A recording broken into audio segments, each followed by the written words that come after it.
پیش ہے ہندی زبان میں اپڈیٹ۔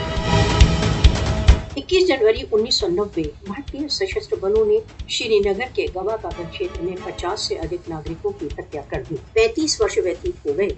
गवा कादल रक्त संहार के त्रस्त आज भी न्याय की प्रतीक्षा कर रहे हैं। सन 1989 से भारतीय सशस्त्र बल भारत द्वारा अवैध रूप से अधिकृत जम्मू कश्मीर में अनेकों पाशविक हत्याकांड कर चुके हैं।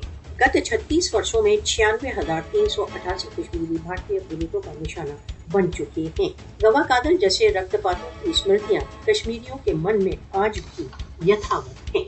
व्यापक पैमाने पर हत्याओं का लक्ष्य जम्मू कश्मीर की जनसंख्यात्मक स्थिति को बदलना है। गवा कादल तथा इसी प्रकार के अन्य रक्तपात भारतीय सशस्त्र बलों के आपराधिक रूप को व्यक्त करते हैं। हिंदुत्व प्रेरित मोदी ने भारत द्वारा अवैध रूप से अधिकृत जम्मू कश्मीर में अत्याचारों के नवीन रिकॉर्ड स्थापित किए हैं। इस प्रकार की हत्याएं कश्मीरियों को उनके स्वतंत्रता के संघर्ष से नहीं रोक सकती। सार्वभौमिक मानव अधिकार संगठनों को भारत द्वारा अवैध रूप से अधिकृत जम्मू कश्मीर में भारतीय सशस्त्र बलों के रक्तपात की पड़ताल करना चाहिए।